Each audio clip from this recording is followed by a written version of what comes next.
예수님을 모르는 사람이 있는데 오늘 단 하루만 시간이 주어졌다면 오늘 이후에 어떻게 될지 몰라요. 그 사람에게 과연 나는 무슨 메시지를 전할 것인가? 나에게 단 하루의 시간이 주어졌다면 그 사람에게 어떤 메시지를 전할 것인가? 이 생각으로 복음사경회를 준비를 했습니다. 이 복음사경회는 이렇게 4가지 주제로 되어 있어요. 첫 번째는 하나님은 살아계시다. 두 번째는 창조와 죄 그리고 율법. 그리고 세 번째는 예수 그리스도의 구원 그리고 부활. 네 번째는 구원받은 성도의 삶. 이렇게 구성되어 있습니다. 우주에 나타난 하나님의 사랑이 어떤 것인지 한번 이 시간에 배워보도록 하겠습니다. 여러분, 한 아이가 태어났다면 그 아이가 엄마라는 것을 바로 알 수 있을까요? 그런 일은 아마 없을 거예요. 예전에는 선생님 20, 30년 전만 해도 아이가 바뀌어서 산부인과에서 바뀌어가지고 나중에 20년 후에 30년 후에 새로운 엄마 아빠를 찾는 그런 뉴스가 가끔 나왔어요. 근데 지금은 이제 거의 그런 일이 없죠. 이와 같이 아이가 태어나면은 엄마가 누군지 아빠가 누군지를 몰라요. 그래서 엄마는 사랑을 주고 먹을 것을 주고 기저귀를 갈면서 내가 엄마라고 하는 것을 꾸준히 표현을 해줘야 돼요. 그래야지 아이들이 저 부모님이 나의 부모님이구나 이런 걸 알 수가 있어요. 하나님도 마찬가지입니다. 우리가 하나님을 인지할 수 있는 능력이 없어요. 그래서 하나님은 우리에게 하나님의 심을 우리에게 알려주셔요.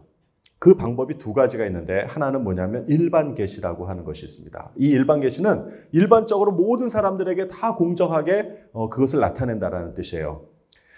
로마서 1장 20절에는 이런 말씀이 있습니다. 창세로부터 그의 보이지 아니하는 것들 곧 그의 영원하신 능력과 신성이 그 만드신 만물에 분명히 보여 알게 되나니 그러므로 저희가 핑계치 못할지니라. 하나님의 나타내심이 이 세상 만물에 다 보인다는 것이에요. 누구나 그것을 보고 부정할 수가 없게끔 해놓으셨다는 거예요. 이게 일반 계시예요. 또 하나는 뭐냐면 특별 계시입니다. 특별 계시는 말 그대로 특별히 하나님이 하나님이신 것을 나타내서 이렇게 표시를 하신 거예요. 그것이 바로 성경이에요. 성경에는 모든 성경은 하나님의 감동으로 된 것으로 교훈과 책망과 바르게 함과 의로 교육하기에 유익하니라. 이렇게 성경을 표현하고 있고요. 이사야 51장 15절에는 이렇게 표현되어 있습니다. 나는 내 하나님 여호와라. 이 성경에 기록된 말씀이에요. 하나님이 스스로 하나님 되신 것을 우리에게 말씀하고 계셔요. 그런 것을 적어놓은 것이 성경입니다. 즉 특별 계시죠. 특별하게 우리에게 하나님 되심을 나타내는 겁니다.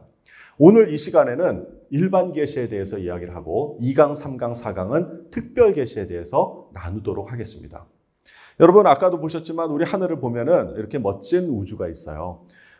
지금은 이렇게 아주 멋진 그 하늘을 보기가 어려워요. 왜냐하면 가로등 같은 것들이 많아가지고 청명한 하늘을 보기가 어려운데 예전에 저가 어렸을 때만 해도 이런 은하수 같은 것들을 아주 쉽게 볼 수가 있었습니다. 폴 호킨이라고 하는 작가가 이런 말을 했어요. 하늘의 별들이 1000년에 한 번 나타났다면 사람들은 모두 모여서 별을 바라보고 황홀경에 빠졌을 것이다. 여러분 오랜만에 여러분 밖에 나가서 하늘을 보니까 너무 별이 아름다웠죠. 그러니까 아마 사진을 찍어서 올렸던 것 같아요. 자, 이렇게 1000년에 한 번씩 우리가 그 하늘을 본다 그러면은 너무나도 황홀경에 빠졌을 그 장면인데 하지만 별은 매일 밤 하늘에 떠 있고 사람들은 TV를 본다. 요즘은 TV 안 보죠? 다 스마트폰 보고 있죠. 여러분도 다 스마트폰 보느라고 머리를 다 땅을 쳐다보고 있어요. 근데 하나님은 하늘을 바라보라고 멋진 별을 하늘에 심어놨어요. 우리가 앞으로 스마트폰 대신에 하늘을 좀 바라보는 그런 시간들을 많이 가졌으면 좋겠습니다. 여러분은 이 밤하늘에서 무엇을 보십니까? 저기 보면은 노란 사각형이 하나가 있어요. 저 부분을 조금 확대를 해보면 아무것도 없는 영역이라고 볼 수 있는 그 영역을 저기를 계속 보면 그럼 뭐가 있을까? 이런 생각을 사람들이 했었던 거예요. 그 생각을 했던 사람이 실제로 허블 망원경을 주관을 하고 있었던 로버트 윌리엄이라고 하는 사람이었어요. 이 사람이 우주에 허블 망원경을 띄워놓고 저기는 아무리 봐도 아무것도 없는 것 같은 그런 영역이 있는 거예요. 그래서 그것을 한번 봐야 되겠다 이렇게 생각을 하고 약 10일 동안에 그곳을 노출했더니 이런 사진을 거기서 찾은 거예요. 거기에 아무것도 없는 줄 알았는데 약 2000개의 은하를 촬영을 했어요. 여기 보이는 점 하나가 별이 아니고 은하예요, 은하. 이렇게 많은 은하가 그 안에 있었던 거예요. 그러니까 이 우주가 얼마나 크다라는 걸 알 수 있었어요. 그리고 2014년에 더 깊은 곳에 촬영을 했는데 여기에서도 약 1만 개의 은하를 촬영을 했습니다. 그러니까 저기는 맨눈으로 보기에는 아무것도 없어 라고 하는 곳에 이렇게 끝없이 많은 은하와 별들이 있었다는 거예요. 지금 이렇게 나오는 매체들을 보면은 우주에 은하가 한 2조 개 있다라고 이야기를 합니다. 2조 개 있다. 근데 이 2조 개의 은하를 1초에 하나씩만 세도 우리 평생 다 셀 수가 없어요. 그만큼 많은 숫자의 별들, 은하들이 이 우주에 펼쳐져 있다라고 하는 것입니다. 이거 지금 사진에 보시는 것은 우리와 가장 가까운 이웃 그 은하인 안드로메다 은하예요. 안드로메다는 가까이 있기 때문에 아마 고출력의 카메라로 고해상도의 사진을 찍어 놓은 것이 그 허블 망원경 홈페이지에 들어가 있습니다. 여러분도 가서 보실 수가 있어요. 자, 여기에 이 네모나게 찍은 그 사진을 확대를 해서 보면 이렇게 보입니다. 굉장히 많은 별들이 있죠. 또 그리고 저 안에 것을 확대를 하면 이렇게 무수히 많은 모래와 같이 별들이 있어요. 저 점들 하나하나는 태양과 같은 그런 별들입니다. 자, 그래서 안드로메다의 은하에는 약 1조 개의 별이 있다고 추정을 하고 있습니다.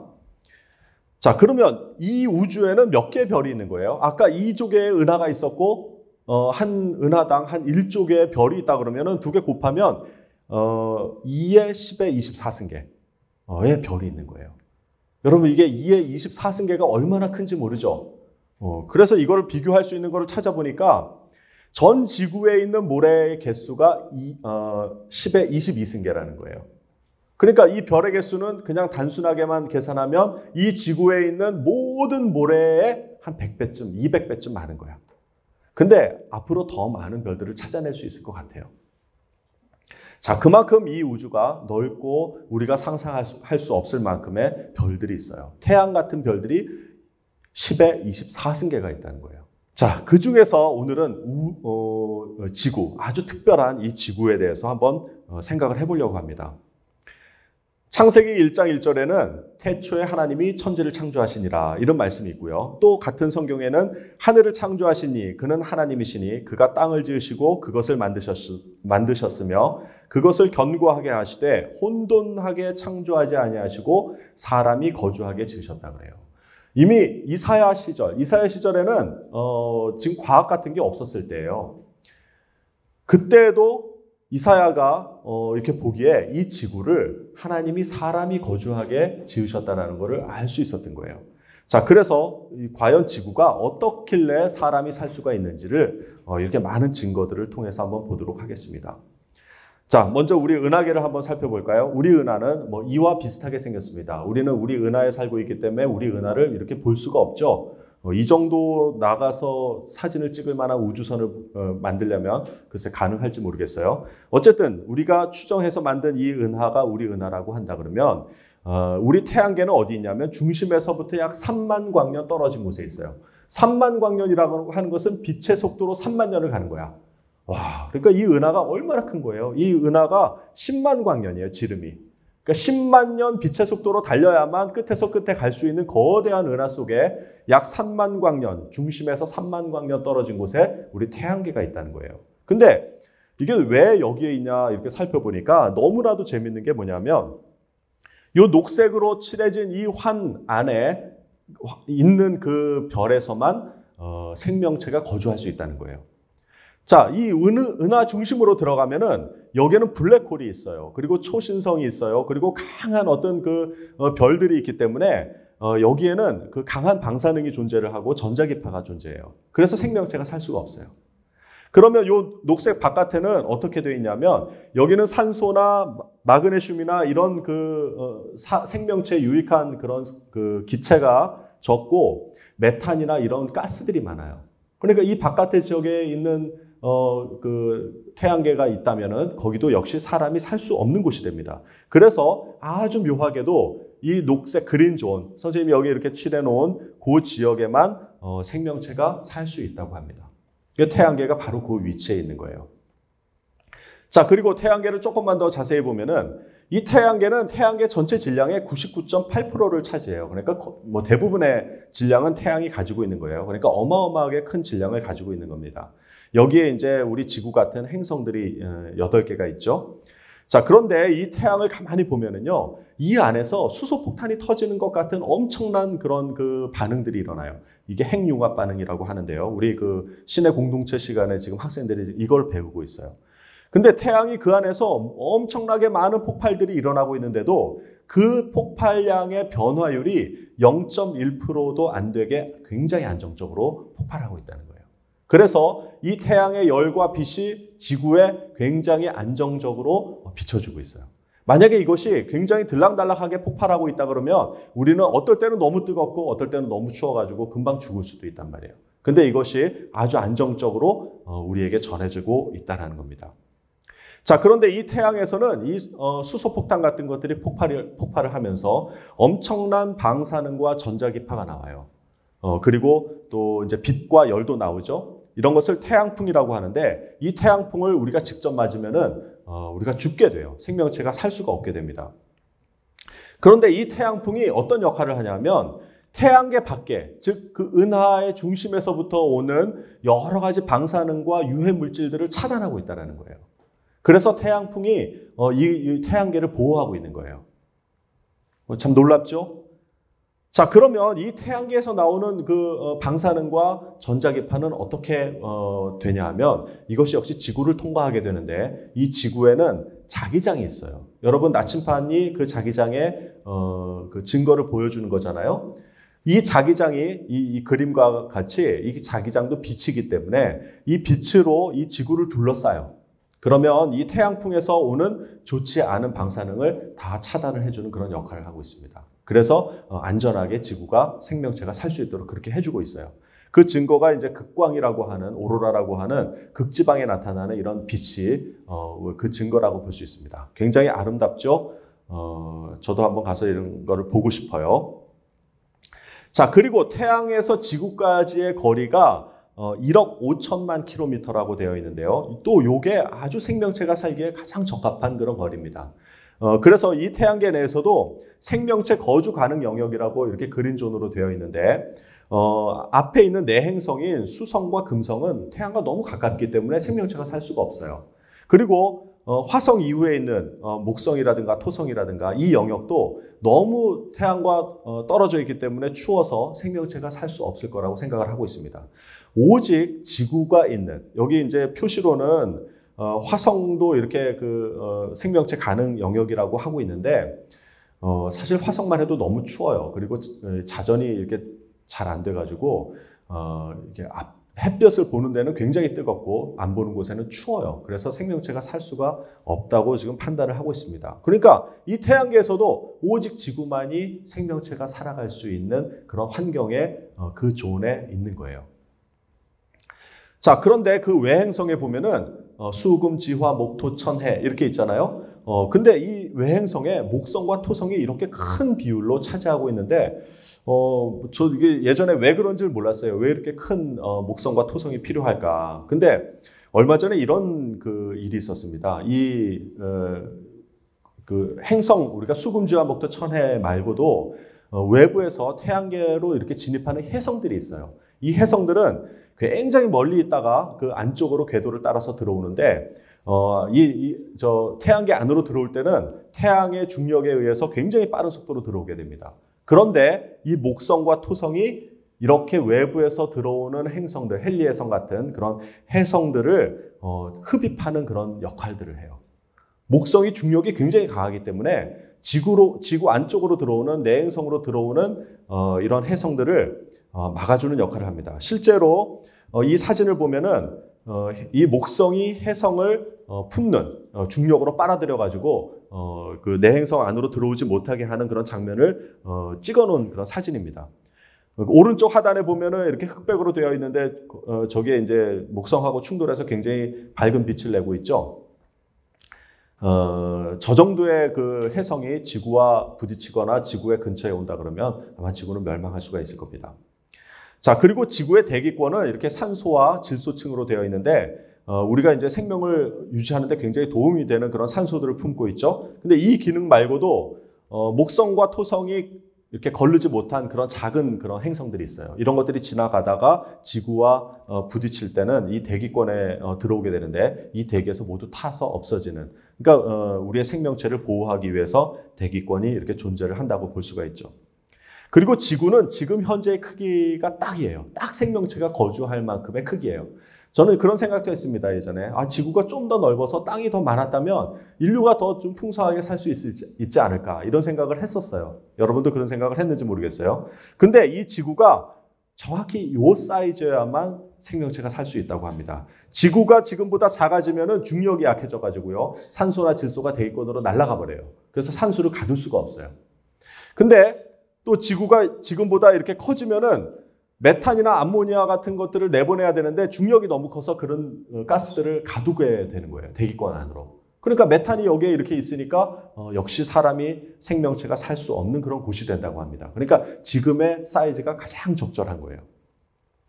자, 그리고 이 자전을 하죠, 지구가. 이 자전을 하는데 이 지구의 자전 속도가 시속 1600km 정도. 그러니까 비행기 속도의 약 1.8 정도 1.8배이고요. 소리 속도의 1.5배로 자전을 합니다. 굉장히 빨리 자전하는 거예요.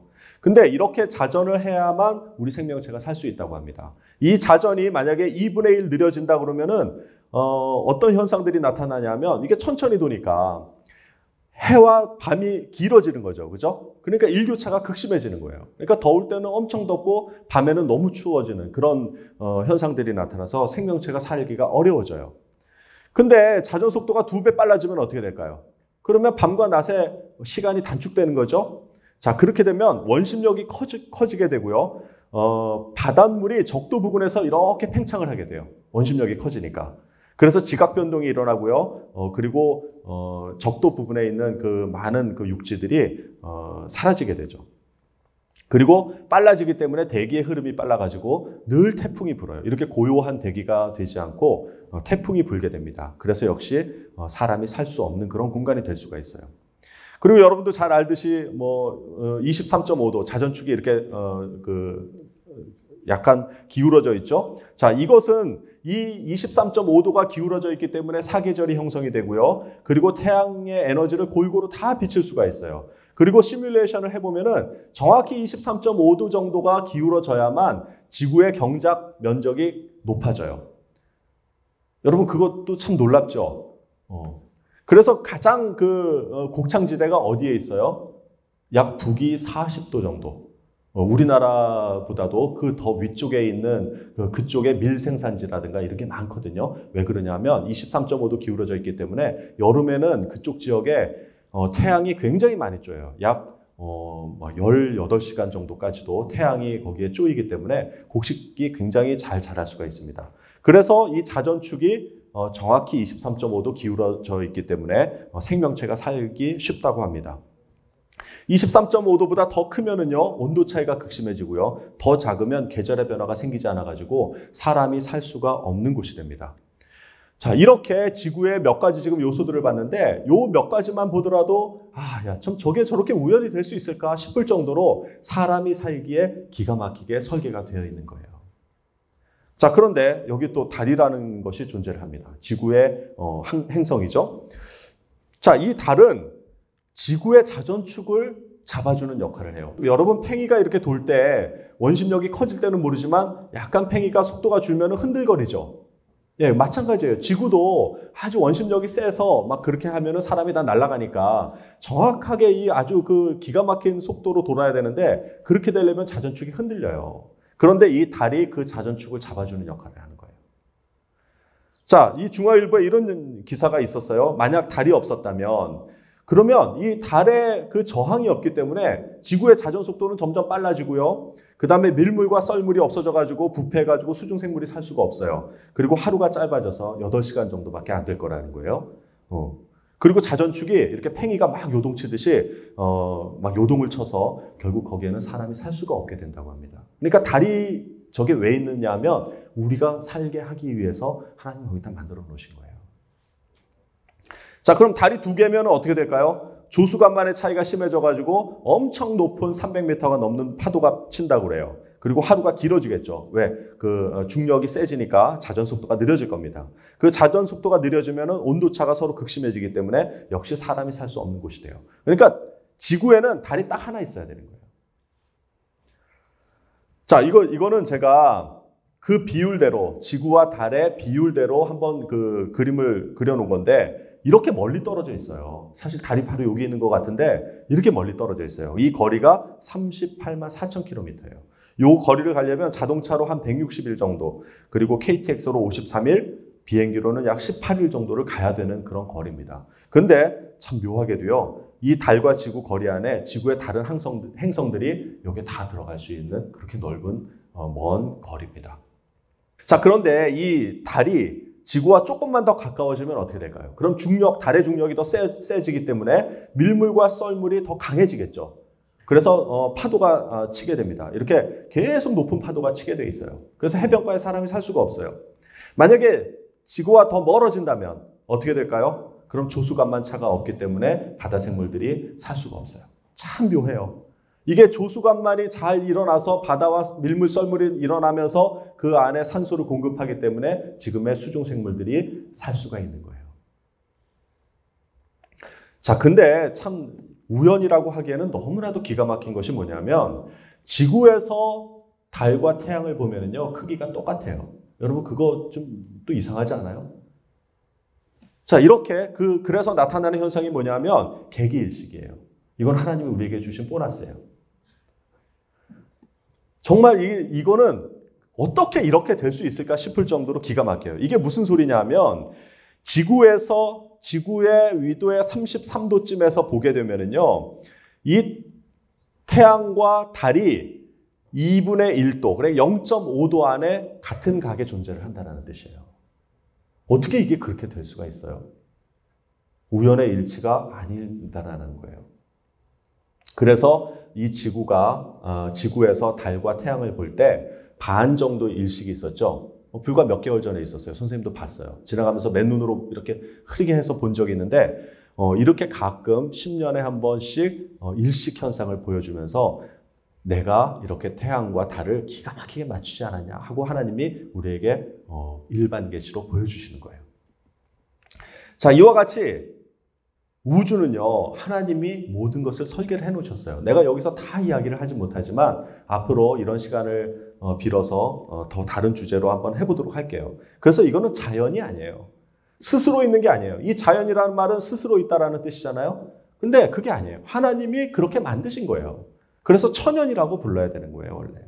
자, 근데 케플러 프로젝트라고 하는 게 있어요. 이게 뭐냐면 과학자들은 이 지구 같은 행성이 또 있을 거다. 그래서 그걸 찾는 거야. 그럼 그 안에는 생명체가 살고 있을 것이다. 그래서 이제 외계 행성을 찾는 프로젝트인데요. 이 외계 행성이 과학이 발달하면서 이렇게 기하급수적으로 찾아지고 있어요. 그러니까 2014년까지 데이터를 보면은 예전에는 이렇게 조금씩 찾아지다가 지금은 뭐 한 해에 막 900개, 1000개 이상을 찾을 수 있어요. 한 해에. 자, 근데 이 데이터들을 분석을 해봤어요. 이거는 이 홈페이지에 케플러 프로젝트라고 하는 홈페이지에 들어가면 여러분도 다 보실 수가 있어요. 한번 잘 보세요. 자, 이 외계 행성들을 조사를 해보니까 저 파란 점들처럼 저런 분포를 가져요. 이게 뭐냐 하면 질량과 그다음에 이게 공전 회전수예요. 그러니까 질량에 따라서 어떻게 회전하는가를 이렇게 봤는데 저 파란색들이 일반 우리가 관찰하고 있는 그런 행성들이에요. 외계 행성들. 그런데 이 녹색으로 크게 써놓은 칠해놓은 것이 태양계에 있는 행성이에요. 여러분 이거 얼핏 보세요. 이 태양계에 있는 행성들이 되게 독특하죠. 그러니까 외부에 있을수록 독특한 거예요. 전체적인 파란 점들은 다 저쪽 위에, 왼쪽 위에 있는데 지구, 금성 이런 태양계에 있는 행성들은 외부의 바깥쪽에 있어요. 그러니까 특별하다라는 거예요. 그래서 외계 행성을 발견하고서야 태양계가 결코 보편적이지 않다라는 것을 과학자들이 알기 시작한 거예요. 자, 이거는 뭐냐면 공전 주기와 행성의 질량, 그러니까 질량과 공전 주기의 비교표를 그린 거거든요.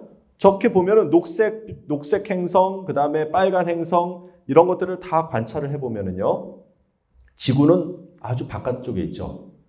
그 지구는요, 되게 독특한 행성이라는 거예요. 공전 주기는 긴데 질량은 되게 작아요.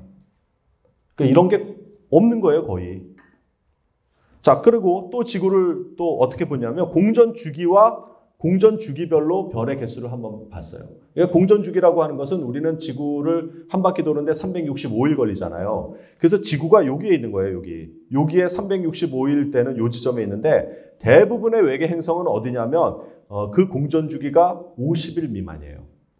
그러니까 50일도 안 되게 굉장히 빨리 그 자기의 별을 도는 거예요. 공전 주기가 빠른 거죠. 거의 대부분은요, 20일이에요, 20일. 한 달도 안 되게 한 바퀴를 도는 거예요. 또 질량도 커요. 그러니까 보통 그게 외계 행성들의 보편적인 분포예요. 근데 지구는요, 작으면서도 365일 길게 돌게끔 해놨어요. 왜? 사람이 살게 하려고. 여러분, 이런 데서는 사람이 살 수가 없어요. 그런 데서는 대기가 형성되기가 힘들고요, 산소가 만들어지기가 힘들어요. 그리고 너무나도 바람이 세기 때문에 있어도 여기서는 생명체가 살 수가 없는 거예요. 그러니까 이렇게 분석을 해봐야 지구가 아주 특별하구나. 뭐든지 검사할 때마다 아주 특별한 지구를 느끼게 되는 거예요. 여기 보면은 이거는 뭐냐면 행성 반경. 그러니까 굉장히 큰 행성들이 많은데 지구는요 아주 작아요. 그런 행성들이 또 많지도 않아요. 아주 특별하죠. 그래서 어떤 과학자는 지구와 같은 행성이 존재할 확률이 10의 99승분의 1이래요. 여러분 아까 우리 별이 몇 개라 그랬죠? 10의 24승계라 그랬죠? 와, 그러니까 그거에서 별 하나를 찍는 것보다도 더 희박한 확률로 지구가 생길 수 있는 확률이라는 거예요.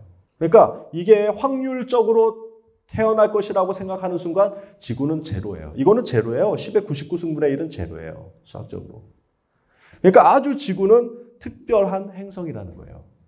그러니까 이 말씀 가운데 하나님께서 사람이 거주하게 지구를 만드셨다라고 하는 것이 타당성이 있는 말씀인 거예요.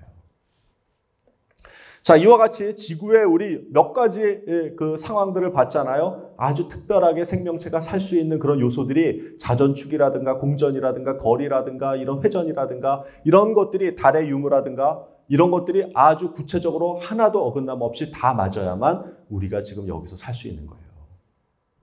여러분 이게 우연이 됐다라고 생각하십니까? 선생님이 늘 이 얘기를 하죠. 이 책 한번 읽어보세요. 이상하고 거대한 뜻밖의 질문들. 거기에 이렇게 되어 있습니다. 우주가 탄생하고 태양계가 형성되고 지구가 생겨나고 생명이 발생하여 현재 인류와 같이 진화할 이 상황에 다다를 확률은 10의 마이너스 1230승이라고 한다. 100분의 1이나 1000분의 1의 수준이 아니다. 10의 1230승분의 1이다. 확률로 보면 거의 있을 수 없는 일이라 할 수 있다. 하지만 지금 우리는 그 있을 수 없는 확률 위에서 살아가고 있다. 이게 하나님을 알지 못하는 과학자가 내릴 수 있는 유일한 결론인 거예요. 여러분 10의 1230승이라고 하는 거는요. 이건 상상을 할 수가 없는 거예요. 이거는 그냥 수학으로 계산한 거니까 이렇게 된 거지. 여러분 지나가다가 선생님은 가끔 그래요. 선생님 타고 다니는 차가 8859거든요. 그러면 자동차 4자리가 동일하게 맞을 확률이 몇 분의 몇이에요? 만분의 1이잖아. 그죠? 4자리니까 그 4자리 중에 내 번호와 맞을 확률이 만분의 1이에요. 여러분 나는 여태까지 차 타고 다니면서 8859를 본 적이 없어요. 진짜 유심 있게 볼 때가 있어요. 만분의 1 맞추는 것이 굉장히 힘들어요. 그런데 이거는 지금 만분의 1이면 10의 4승분의 1이에요. 근데 지금 여기에 우리가 생명체로 존재할 확률이 10의 1230승분의 1이라는 거예요. 여러분 이거를 윤하부 선생님이 계산을 하셨어요. 그게 뭐냐면 로또가 대한민국 로또가 178번 맞을 확률이래. 그래서 맨날 얘기하잖아. 로또가 처음 한 번 맞으면 우리 어떻게 돼요? 너무 기쁘겠지. 야, 그것만 해도 정말 인생의 대박이라고 다들 그러잖아요. 근데 2번 연속 맞았어. 이러면 막 이제 신문에 와서 막 취재를 할 거예요. 어떻게 2번 연속 맞았냐. 3번 연속 맞으면 해외 토픽에 나간다고 그랬잖아요. 로또가 3번 연속 맞을 확률이면은 해외 토픽에 나가요. 그런데 4번 연속 맞으면은 어떻게 된다고? 그 다음에 경찰이 들어오는 거죠. 조작했다고. 그런데도 5번 연속 맞고 6번 연속 맞으면은 그거는 조사할 필요도 없어요. 바로 구속이에요. 여러분 이와 같이 로또가 연속 5번, 6번 맞아도 사람들이 와서 조사를 하는데 어떻게 로또가 178번 맞을 확률로 우리가 존재한다고 하는데 여러분 왜 조사를 하지 않아요? 여러분 그걸 그냥 받아들이고 사는 거야. 근데 그게 아니라는 거예요. 이렇게 우리가 희박한 확률로 살아가는 것이 아니고 하나님이 그렇게 만드셨기 때문에, 설계하셨기 때문에 우리가 여기 존재하는 거예요. 어떻게 로또가 178번 맞을 확률을 안고 살아가시겠습니까? 여러분, 우연이라고 하는 것은요, 없어요. 과학자들이, 하나님을 믿지 않는 과학자들이 만들어낸 단어에 불과한 것입니다. 우리의 하나님을 믿는 사람에게는 우연이라는 단어가 없어요. 하나님이 모든 것을 우리 인생 가운데 개입하시고 섭리하시기 때문에 우리는 우연이라는 것이 없다라는 거예요. 여러분, 이렇게 아주 특별한 지구, 이렇게 보니까 정말 감사하죠. 이거 하나만 오차가 나도, 이 중에 하나만 삐뚤어져도 우리는 살 수가 없어요. 그래서 우리가 이 지구를 귀하게 물려주고 보호를 해야 되는 거예요. 여러분, 이 노래 한번 들어보면서 잠깐 시간을 좀 갖도록 하겠습니다. 지금부터 내가 해주는 얘기 들어주겠니? 믿어주겠니? 옛날 어느 나라에 함께 살았던 왕자와 왕의 이야기. 언제부턴가 그 나라에는 몹쓸 병이 돌고 있었대. 사랑과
선생님도 이 찬양을 좋아하는데 우리 학생들 이 찬양 좋아하는 학생들이 많더라고요. 여러분 마음속에 꼭 기억해야 될 그 말씀이 오늘 여기서 나온 말씀이고요. 우리가 2강, 3강을 통해서 정말 그 이 귀한 말씀이 무엇인지를 더 배워나가도록 하겠습니다. 자, 우리가 아까 이제 한 것처럼 계시에는 일반 계시와 특별 계시가 있다고 했죠. 일반 계시는 모든 사람들에게 그것을 나타내는 거예요. 근데 어떤 사람은 인지를 할 수 있고 어떤 사람은 인지를 못해요. 그래서 하나님이 특별하게 계시를 내주셨어요. 이 특별 계시는 그냥 성경이라고 하기보다는 성경에 있는 이야기 하나하나가 다 특별 계시예요. 여러분 모세에게 떨기나무에서 하나님이 나타나셨잖아요. 이거는 일반적으로 모든 사람에게 그렇게 되는 게 아니거든요. 아주 모세에게 특별하게 나타나신 거잖아요. 그러니까 하나님이 모세에게 특별하게 나타난 것이 성경에 기록되어 있어서 우리가 그것을 읽고 알 수 있는 거예요. 아, 하나님이 이렇게 하셨구나. 하나님이 이 세상을 창조하셨구나. 하나님이 독생자 예수 그리스도를 보내주셨구나. 이것은 성경이 없이는요, 우리가 스스로 알 수가 없는 거예요.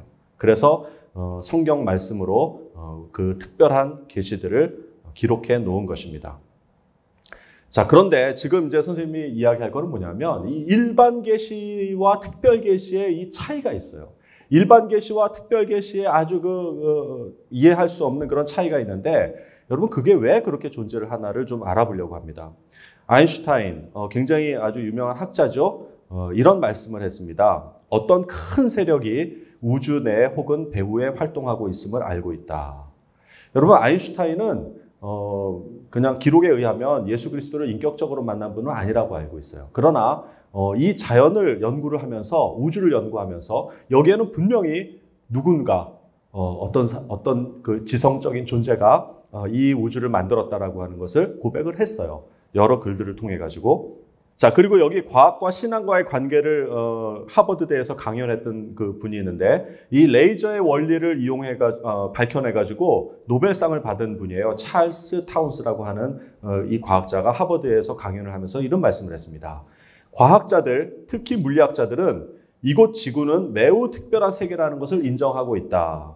모든 사물들은 사람들이 존재하기 위해서 정확한 질서와 체계를 유지하고 있다.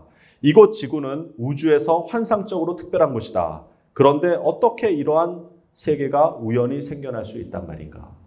사실은 아까 선생님이 몇 가지의 예를 든 것은 진짜 몇 가지에 불과해요. 선생님 여기 그 내용은 작성하지 않았지만 물만 해도 그래요. 물. 여러분 물이 왜 존재하는가를 물어볼 때 과학적으로 뭐 화학 원소가 이렇게 됐죠. 수소와 산소가 결합한 거죠. 라고 하지만 아니에요. 물론 그게 맞는데 물은요 생명체가 살 수 있게끔 그렇게 한 거예요. 이와 같이 지구라고 하는 것은 굉장히 특별하다라는 것을 많은 과학자들이 이야기를 하고 있습니다.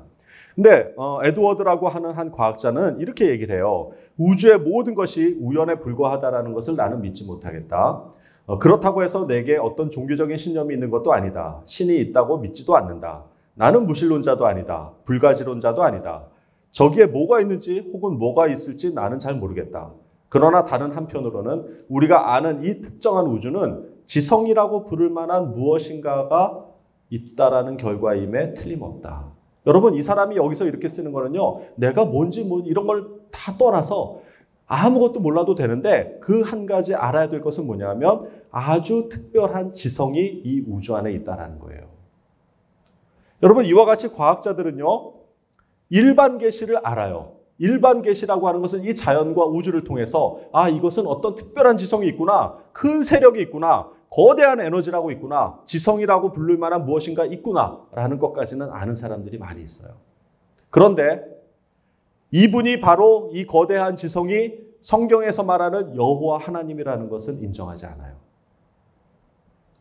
왜 그럴까요? 선생님도 예전에 수학을 공부하고 과학을 공부하면서 이렇게 생각을 했던 것 같아요. 정말 이 우주를 이루고 있는 아주 거대한 법칙들이 있어요. 만유의 인력의 법칙이라든가 우리가 지금 할 수 없는 엄청나게 많은 그런 법칙들이 아주 빈틈없이 이 우주가 다 돌아가고 있는데 과연 이 거대한 세력, 이 법칙을 만든 사람이 그런 분이 성경에서 말하는 그 여호와 하나님일까? 의심을 가진 적이 있었어요. 이렇게 일반 계시와 특별 계시 사이에는 일반 계시까지는 믿지만 특별 계시를 못 믿는 사람들이 많이 있었어요. 그 이유가 뭐냐면 그런 이성적인 충돌이 있기 때문에 그래요. 성경 안에는 자연을 보면은요, 그게 이해가 돼요. 아, 거대한 세력이 있다. 그런데 성경을 보는 순간 그것이 다 무너지잖아요. 왜? 예수님이 물 위를 걸어가요. 죽은 사람이 살아나요. 구약 성경에 보면은 정말 자연스럽지 않은 그런 일들이 많아요. 심지어는 자전을 멈추는 일도 있어요. 그죠? 성경을 읽다 보세요.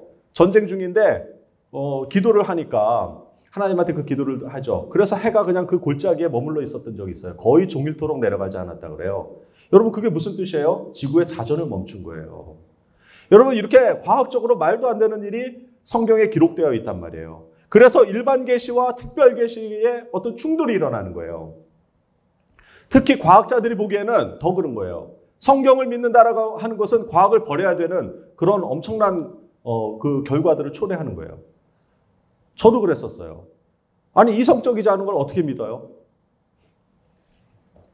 자, 그렇기 때문에 일반 계시까지는 거대한 그런 어떤 지성을 인정하지만 특별 계시에서 말하는 그 여호와, 이 세상을 창조하신 여호와 하나님이 그분이라고 하는 것은 믿을 수가 없는 겁니다. 그래서 학생들이 이런 질문들을 해요. 선생님, 어떻게 사람이 물 위를 걸을 수 있어요? 어떻게 죽은 사람이 살아갈 수 있어요? 그리고 선생님, 어떻게 하나님이 선악과를 따먹을 줄 알면서도 선악과를 만들었을까요? 저는 그런 하나님 못 믿겠어요. 이런 학생들이 있었습니다. 그래서 이런 학생들하고 대화를 나눌 때 선생님이 그 예를 하나 든 거를 한번 좀 나눠보려고 합니다. 빌립보서에는 이런 말씀이 있습니다. 내가 기도하는 것은 여러분의 사랑이 지식과 모든 통찰력으로 더욱더 풍성하게 되어서 여러분이 가장 좋은 것이 무엇인가를 분별할 줄 알게 되는 것입니다. 이게 세 번역으로 말씀을 적어 놓은 것입니다. 여러분 여기 보면은 이 붉은색으로 표시된 사랑이 풍성해지게 하는 도구가 뭐예요? 지식과 통찰력이에요. 여러분 여기서 이 지식과 통찰력이 무엇인가를 좀 알아보려고 합니다. 그래서 지식이라고 하는 것은 우리가 뭐 과학적인 지식 이런 것이 아니고 하나님을 아는 지식이에요. 그래서 이 부분에 대해서는 2강과 3강에 대해서 더 자세히 나눌 것이고요. 오늘은 통찰력이 무엇인가를 한번 알아보도록 하겠습니다. 여러분 그 이집트 벽화가 있어요. 이집트 벽화를 보면은요 좀 이상한 점이 있어요. 저기 사람을 보면은 좀 독특하죠. 근데 저게 유치원도 요즘 저렇게 유치원생도 그리지가 않는데 저기 보면 깃털이나 새 같은 걸 보면은 굉장히 세밀하게 묘사가 되어 있어요. 그런데 사람을 그릴 때는 조금 이상하게 그렸어요. 여러분 이게 그러면 잘못된 그림일까요? 다른 벽화를 봐도 마찬가지예요. 다른 동물들은요 아주 굉장히 세밀하게 잘 그렸는데 유독 사람만 이렇게 독특하죠. 눈은 앞을 바라보고 있고 얼굴은 옆을 바라보고 있고. 자, 근데 여기 벽화라고 하는 이집트 벽화에 보면은 그 정원이라고 하는 그 주제가 있는데 이건 더 이상해요.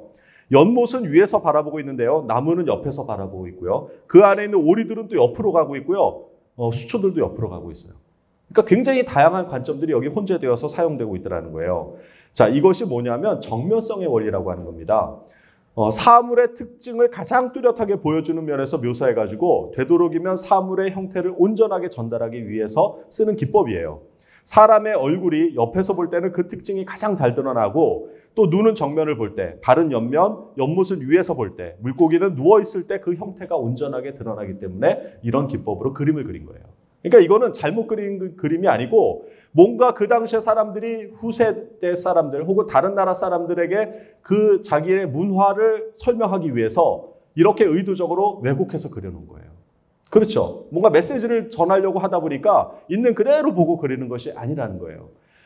이와 같이 모순과 왜곡이 존재를 하게 되는데 그것은 왜 그러냐 하면 이 현실 세계를 무엇인가를 이야기하고 메시지를 담기 위해서 그렇게 예전부터 고대인들부터 이런 기법들을 사용해 왔다는 거예요. 여러분 이거 별이 빛나는 밤이에요. 빈센트 반 고흐가 그린 거 너무나도 유명하죠. 자, 이 그림을 그리고 있는 거를 어제 제가 가서 사진을 찍어 가져왔어요. 몰래 가서. 여러분 보면은 지금 봐요. 이 고흐가 그림을 그리기 위해서 캔버스에다가 아직 캔버스에 그 화판을 올리지도 않고 지금 촛불을 켜두고요. 이 마을을 보고 있어요. 피사체를 보고 있어요. 자, 그런데 지금 이 순간을 상상을 해봐봐요. 자, 이 밤입니다.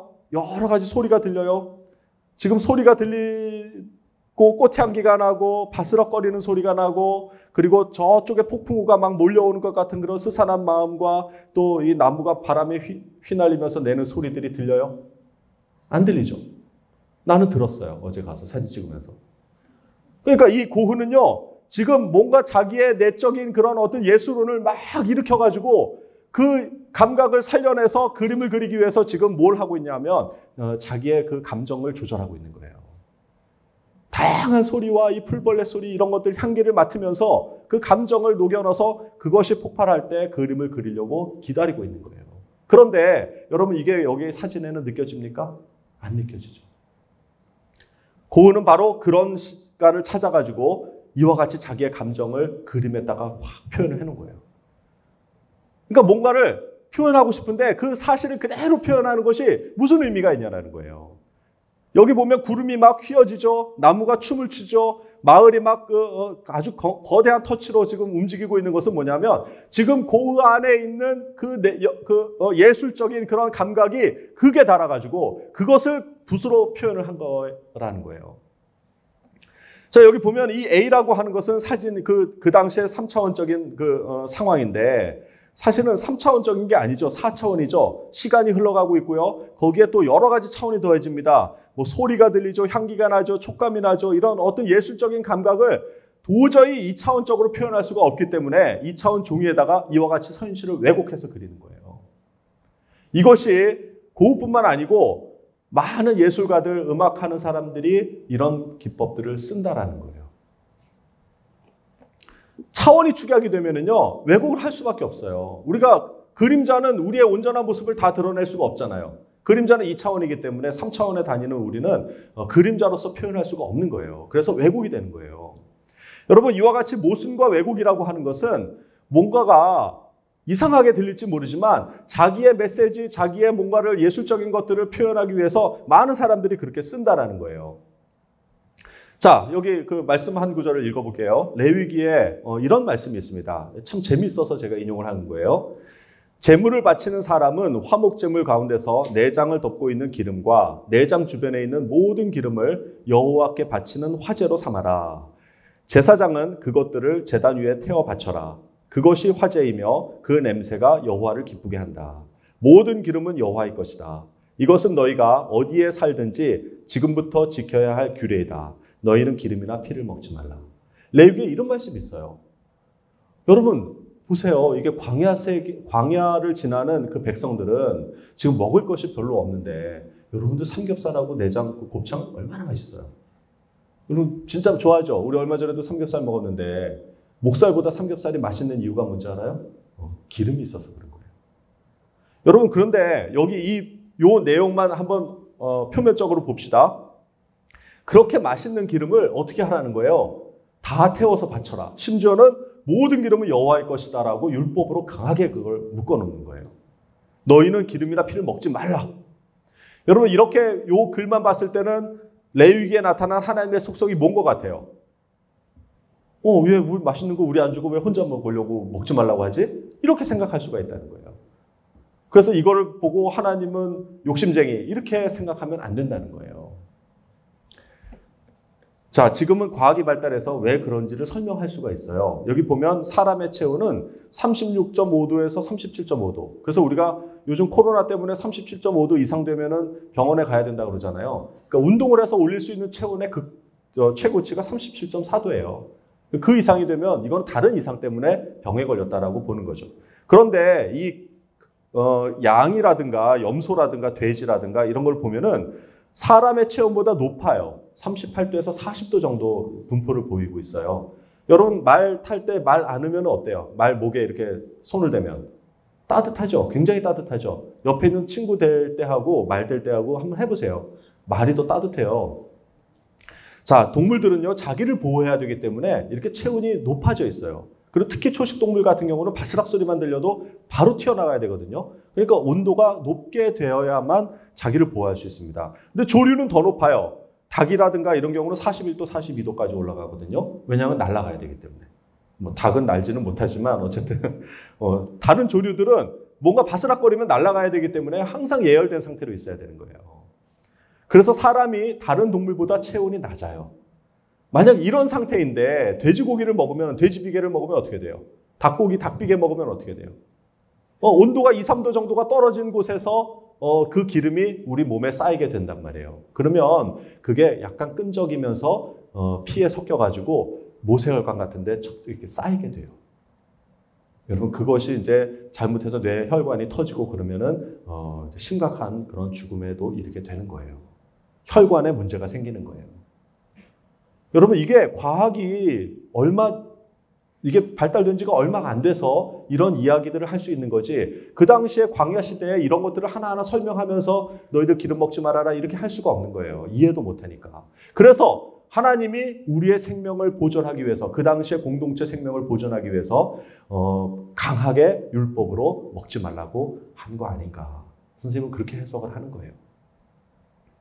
여러분 그러면 다시 한번 생각을 해봐요. 레위기에 나타난 하나님의 속성이 욕심쟁이가 아니고 그 내면을 볼 때, 표면적으로만 읽을 때는 하나님이 우리 기름을 먹지 말라고 하니까 마치 우리를 그냥 통제하려고 하는 것처럼 율법이라고 보이지만, 이 사실을 알고 나니까 이 안에 하나님의 어떤 속성이 느껴져요? 예, 사랑하기 때문에 우리를 그 강한 율법으로 묶어두는 거예요. 재밌는 거는 여기 그 피쉬 오일이라고 있는데, 물고기는 이렇게 체온이 낮잖아요. 그래서 이 물고기는 상대적으로 뜨거운 우리 몸에 오면은요 더 물처럼 흘러요. 그래서 이 기름때를 닦아주는 역할을 해요.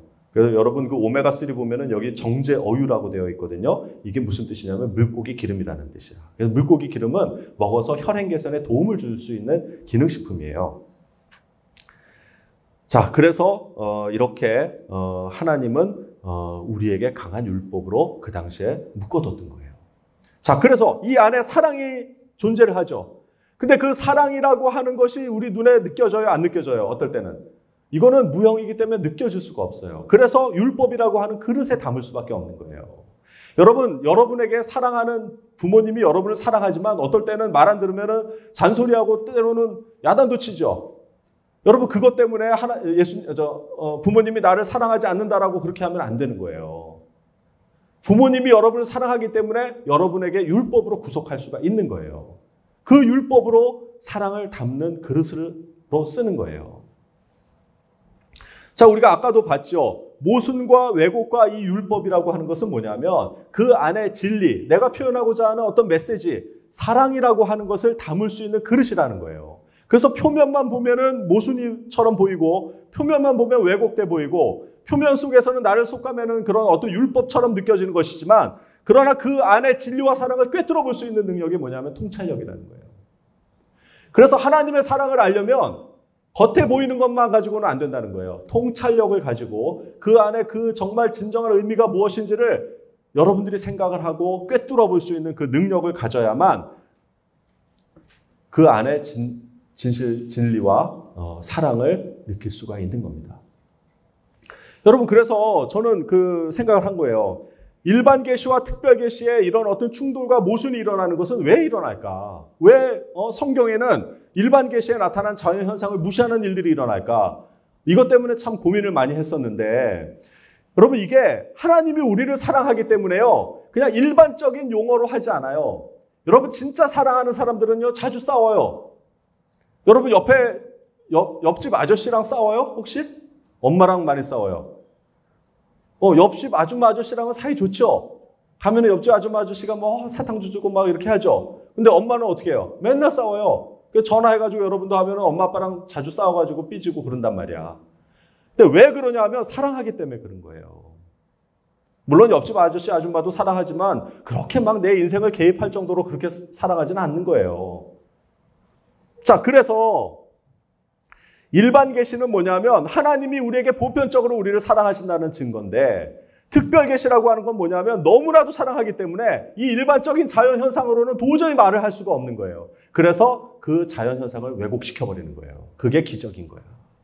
그래서 성경에는 기적을 기록하고 있는 거예요.